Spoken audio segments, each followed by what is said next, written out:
Welcome to High Cotton Recording Studio in Nashville, Tennessee.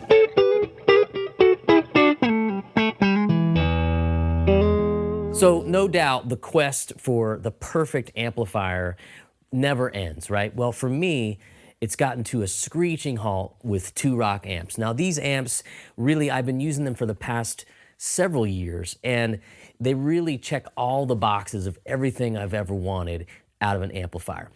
You're gonna hear me play a bunch with my trio, really great players. We had a lot of fun recording those songs here, but I'm gonna take you through why I love two Rock amps, tell you a little bit about their story as far as I know, and as far as my story goes with connecting with the most popular hand-wired amplifier company in the world.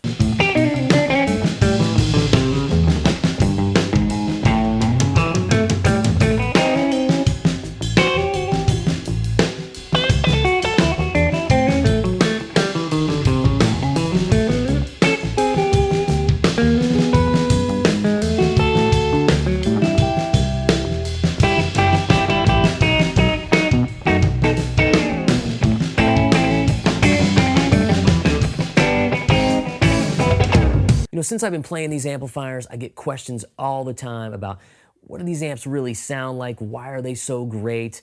Could I come over to your house and try one? So I thought I'd sit down with my friends, we'll jam with my trio, we'll talk about two of my favorite two Rock models and why I use them all the time and virtually for any kind of situation I'm in.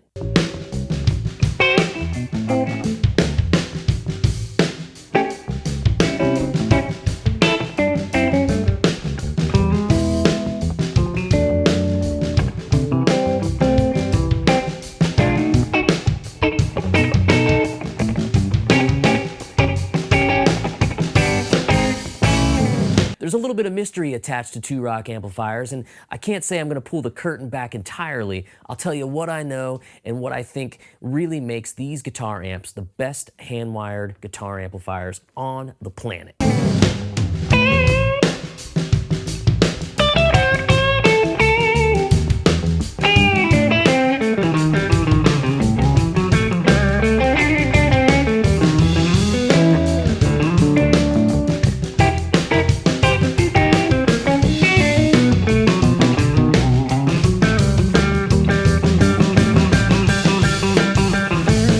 All right, so the first tune you heard me playing there was this funky kind of meters-inspired tune, and I really wanted to keep the tone as clean as possible, a little bit of sort of warmth and brownness on it, and then when I kicked in an overdrive pedal for the solo, I really wanted it to kind of feel like the amp was just turned up a little bit. So let's talk a little bit about the amplifier I used and what I did exactly to get those tones.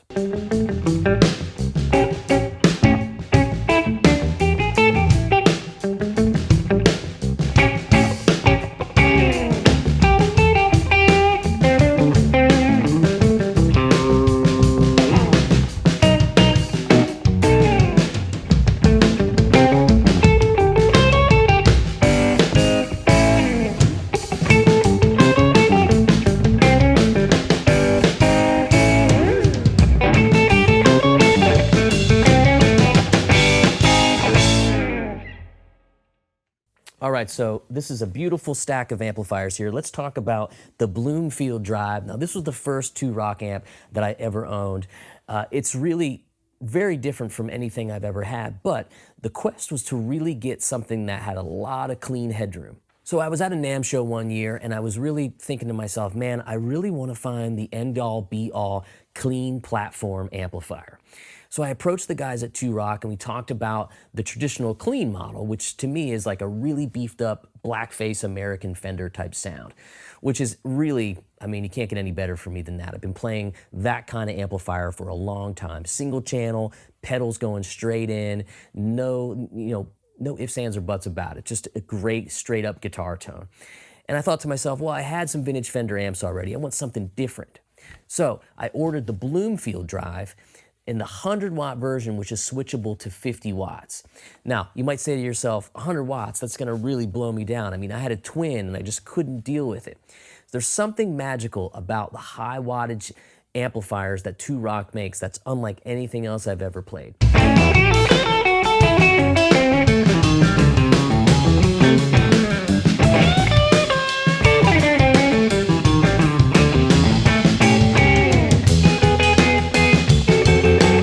I know that they have a custom designed proprietary transformer that really does something to that wattage and allows you to kind of get it at bedroom volumes with regard to feel. You know, we all want that great feel of what high wattage amps will do. You know, folks that played really high watt Marshalls like Jeff Beck, would just get so much feel and dynamics from that amplifier.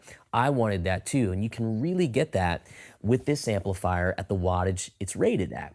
Now you can dump half power switch, and you can really also, I wouldn't say you lose anything, you actually get that same kind of feel, but at a little lower volume, or a little lower wattage is what I should say. It's a really great amp. I've used this amplifier in the smallest of clubs, and it just hangs. It's always there for you. It feels like somebody's holding you while you're playing the guitar. So let's hear a little bit more of that, and I'll talk about some of the features I love from this amplifier.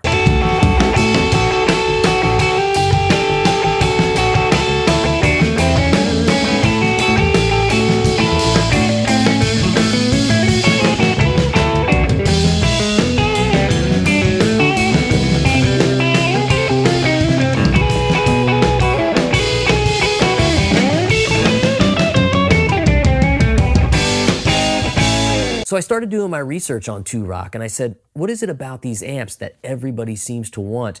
Of course, we know their history of John Mayer using the amps back in their early incarnation.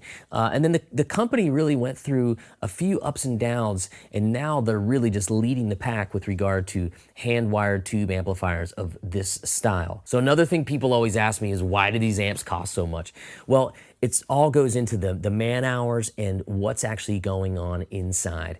For instance, these chassis alone are 3 or 4 times the price wholesale of an average sheet metal chassis. They're anodized aluminum, and they'll even tell you at 2Rock that they make the amps sound a certain way. So I've been to the 2Rock factory. I've gotten to see a little bit of what goes on and the inner workings behind the curtain. It's very modest. It's a really wonderful brand run by a very family type atmosphere. And some other things that I learned is, and it stuck with me, they said, we build the amp first and we price it later. Because a lot of amplifier companies are saying, we got to hit this $15.99 price point, or this $19.99 or $24.99, and something is going to get cut. Some corner is going to get cut.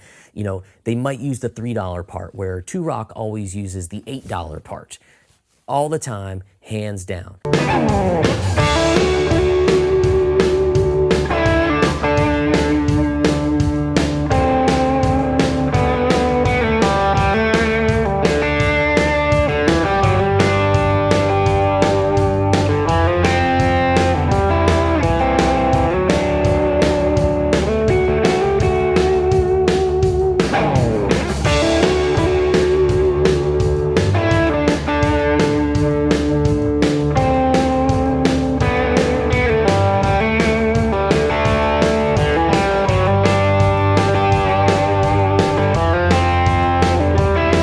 So the first 2Rock I ever had was this Bloomfield Drive right here. I've had it for a few years now, and it's so unlike anything else I have in the sort of blackface Fender sounding world. I wanted something different, high headroom, something that could take a lot of pedals. If I throw a lot of gain at this amp, it doesn't waver. I mean, it's just all of the frequencies are intact. As you play louder, the low end doesn't get sort of all, what's the word, frumpy, you know, that a lot of vintage Fender amps can get. And I love vintage Fender amps. And the cool thing about the 2Rock guys is they're like, yeah, we have a bunch of them. We love Fender amps. They're amazing. This is their take on different kinds of tones. Now, the Bloomfield Drive is of the cascading gain nature. Now, I never had an amp like that. I didn't really know what to expect, and I treat this gain, first gain knob here, almost like the input gain of a console for a microphone. Like, I think this is the microphone, and I'm going into the amplifier, and it depends on how hard I'm hitting it. Like I might hit it kind of hard if I turn my volume pedal on. I might hit it kind of hard, and there's a little bit of sort of brownness there, but as I dial my knob back, it chimes up and gets a lot cleaner.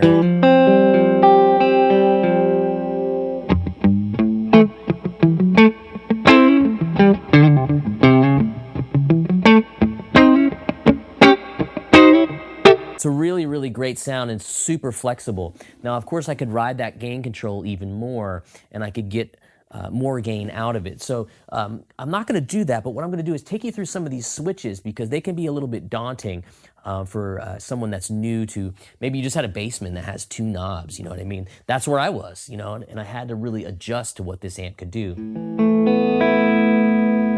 Bright switch, we know what that does. Definitely got brighter.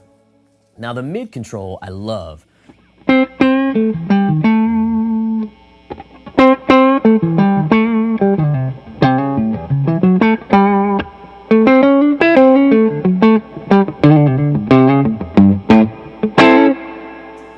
It's got a really wonderful sort of mid hump to it that helps you kind of stick out in the mix a little bit more. If you're watching any rig rundowns with like session musicians these days, they're saying mids, because it helps you cut so much. The guitar is such a mid-range friendly instrument. It's where it lives, and it loves having some mid-range really punch, and that's what this switch helps it do. And I have my mids kind of down a little bit more because this amp is very mid-rangey. So if I make it sort of noon,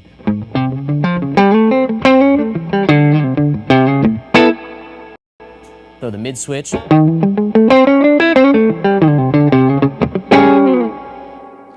pretty big difference. Now you're hearing a lot of reverb there too as it decays. The reverb in these amps is wonderful. They have a send control on the back, which really kind of just changes the decay time.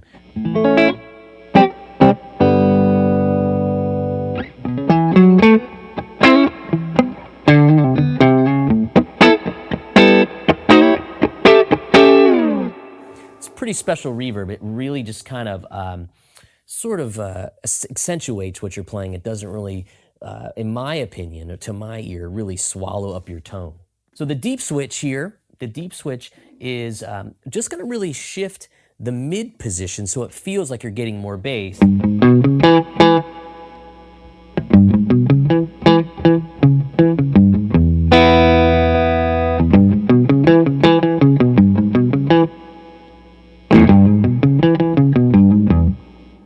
So if you got maybe a Strat or something that's a little bit thinner, that might really work out for you.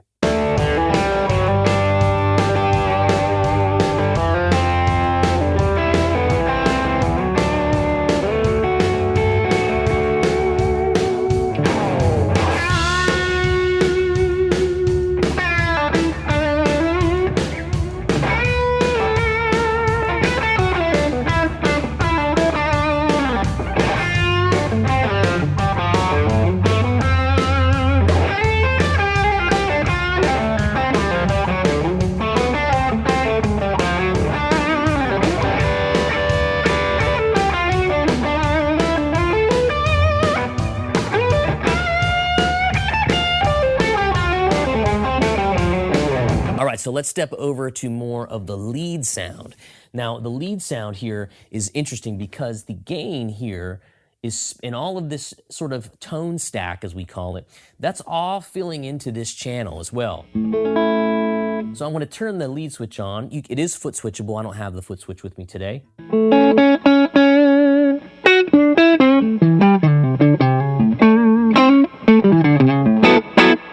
You can hear a little bit of reverb happening there, but not so much. They've designed this in such a way that the reverb doesn't go bananas when you go to the lead channel.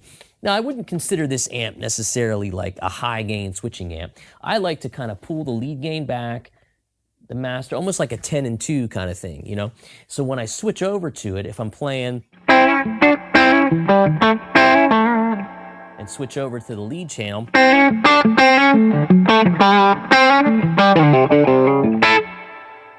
it really gives me sort of that bark and punch I want from almost maybe like a like a clean boost pedal would on a normal single channel amplifier. It's pretty cool. It can get pretty gnarly. We'll do that in a little bit. But that's pretty much it. You got a master here and the presence control. But the most important thing, and we'll talk about this in the next little peek with a different guitar and some pedals, don't be afraid of high watts if you're using high gain pedals. Nothing handles it better than this wattage. You played a ton of shows with this amp and a really high gain pedal for some rock country or anything like that, and done lots of sessions too. And this amp just holds all of your notes together when you're using pedals. So I think you're gonna dig it if you try it. It's a really, really worthwhile amplifier if you're someone that needs high headroom for a clean sound and then adding pedals to it.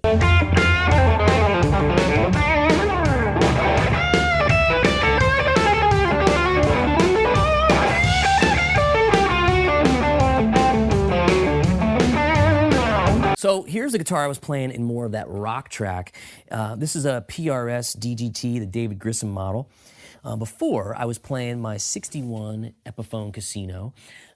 Really, really great guitar. And the thing I found about two rock amps in general is, and I had this conversation with them all the time, it really brings out the quality of your guitar more so than any amp I've played. Now, PRSs have a very signature sound once you get used to them. I'm still kind of new to them. They've been a really wonderful workhorse instrument for me as I'm traveling and flying all over the place. And it's great. And the DGT, I mean, David Grissom is amazing, and he designed a wonderful guitar with Paul many, many years ago. But I'm a fan of all guitars. You know, they're all like children. I couldn't pick a favorite. But this is a fun guitar because I can go to some single coil sounds. I have a little delay on there, so let me go back to just some reverb.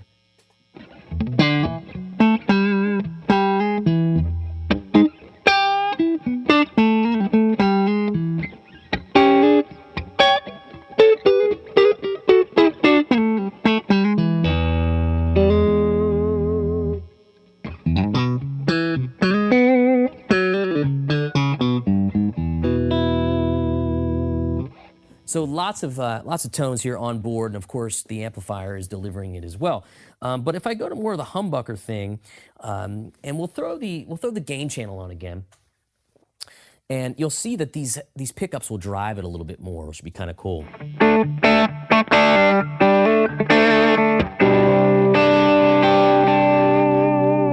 Let me throw a little bit of that delay back on, see what we get, because I used that in the last tune.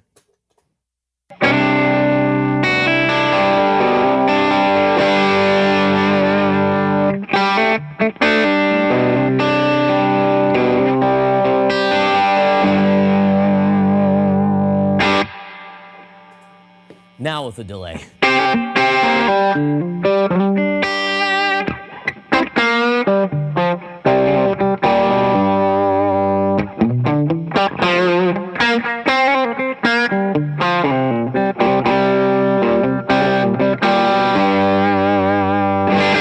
So it's a lot of fun. The amplifier really just is responding to this guitar really well. And if you know anything about sort of that 6L6 sound, it's definitely browner, it's a little flubbier, it's not as tight like a Marshall EL34 kind of thing. So I've never had an amplifier with this bypass function before, and that's one of the cool things about this Bloomfield Drive, and they do it on some other models too. When you flip the bypass switch, it bypasses what's called the tone stack. And for those of you that don't know, the tone stack is basically your EQ here. So it's going to basically take your input, your signal that you're sending from your guitar, kind of wrap around that and go right to here, and then out to the speaker and obviously your microphone. And speaking of microphones, we're not using this cabinet. We have a 212 2-rock cabinet isolated behind me. We'll see that in a bit, but it's really, really sounding great, and that's what you're hearing with this amp. So the bypass switch, let's talk about it. Here it is without the bypass switch on.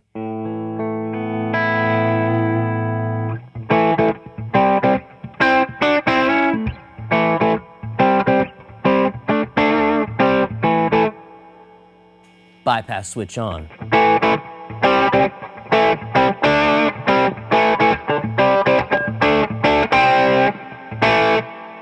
I'm hearing this like really sort of almost tweed brown, mushy kind of thing.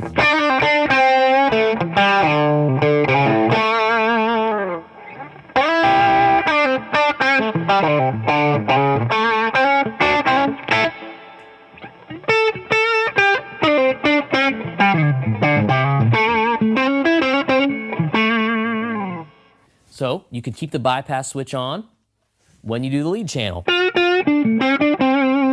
Lead channel, now the bypass.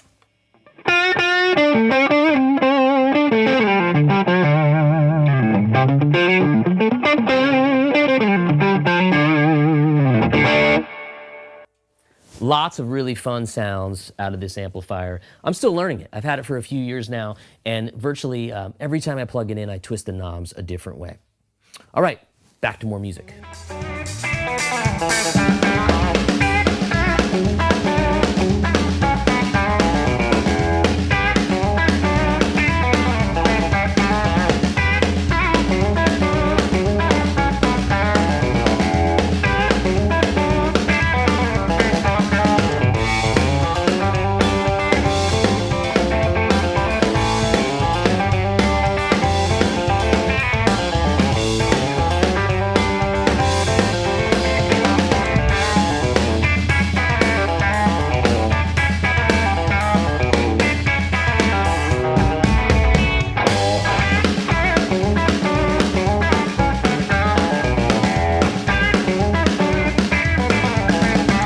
So we're going to talk about the Studio Signature amplifier, which was the one I was playing for that. And this has been my go-to lately. I love this amplifier, but this has been the grab-and-go monster. I mean, I just take this to a session, and it's literally all I need. I mean, it's so small.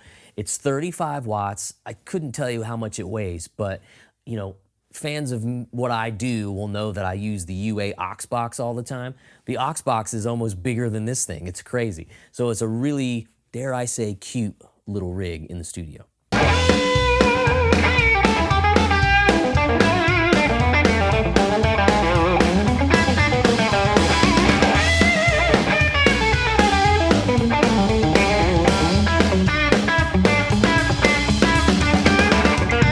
Okay, so let's talk about what this amp is and where it came from. Well, to me, if you take one of the sort of flagship models of Rock, which is the classic Reverb Signature, and you shrunk it down to a 35-watt amplifier in this little teeny tiny package, you get the Studio Signature. I love this amp because, again, it's super simple and it's the more sort of blackface Fender-y type of sound to me. And you can really take that to the next level as well, which is really cool. So there's all the usual suspects on this amplifier. You got your gain control, 3-band EQ, master volume, presence control, reverb. You know, it's, again, great reverb built on board. It even has those dip switches that I was talking about on the Bloomfield Drive as far as the brightness is concerned, the mid boost, and the deep switch. So let's hear a little bit more of this amp in action.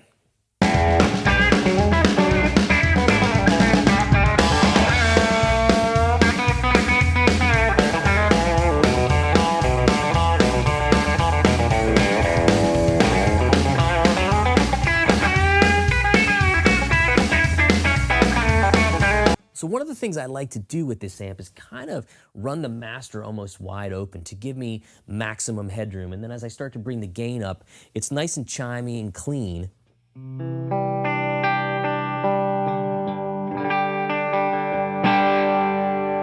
But it definitely has more of an American Fender blackface tone.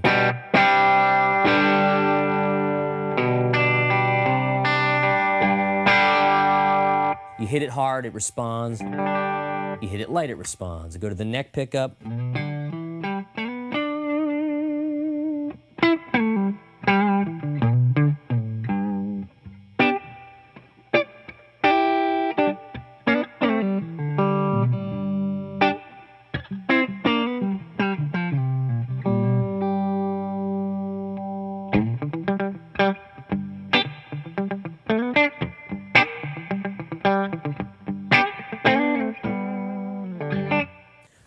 This is a killer little amp. I love this thing. So let me tell you a little bit more about it. One of the things that's really cool is you can really start to dial in some richer, you know, sort of distorted tones by pushing the gain up. We'll see what we get here. I have no idea. So let's push the gain a little bit more. Now to me, that's like Americana.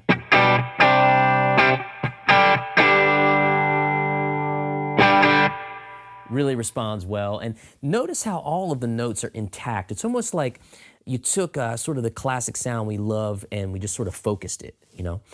Yeah, sort of focused it.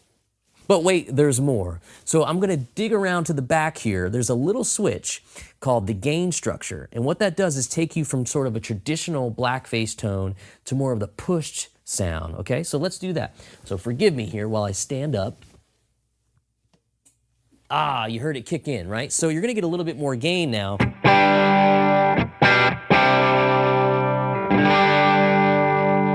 And I can really push that hard if I want.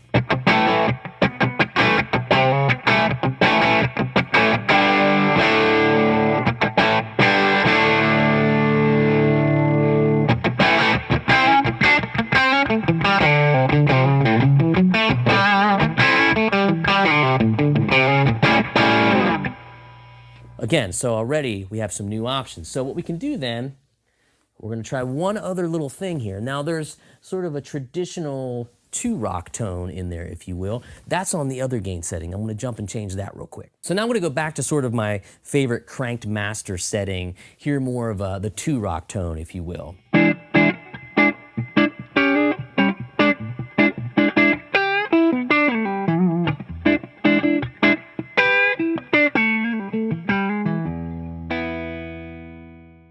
So what's a traditional 2-rock tone? Well, I just showed you with the Bloomfield Drive. It's that more aggressive mid-range, sort of, they call it mid-forward a lot. It's just ultra responsive and very sort of sensitive to your pick attack. That's the vibe I get from more of the position in that direction. It's a 3-position toggle, and I play with it a lot, particularly on sessions and when I'm trying to just get more of the amp tone as opposed to going and relying on pedals.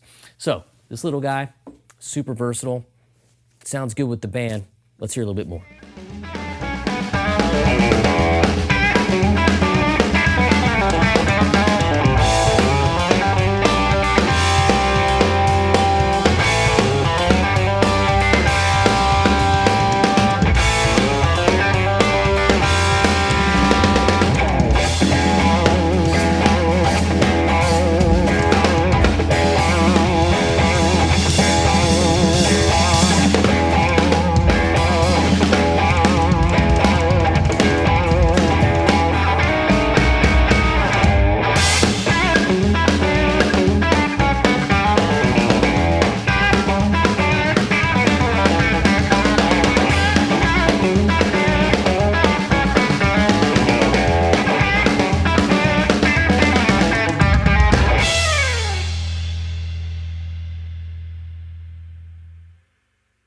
All right, let's take a look at the cabinet. It's here in this ISO room. Now, we have it mic'd up with 3 microphones, and it's a 212 2-rock cabinet. The speakers are 65-watt 2-rock speakers that are designed by Warehouse, and Warehouse makes those speakers for 2-rock.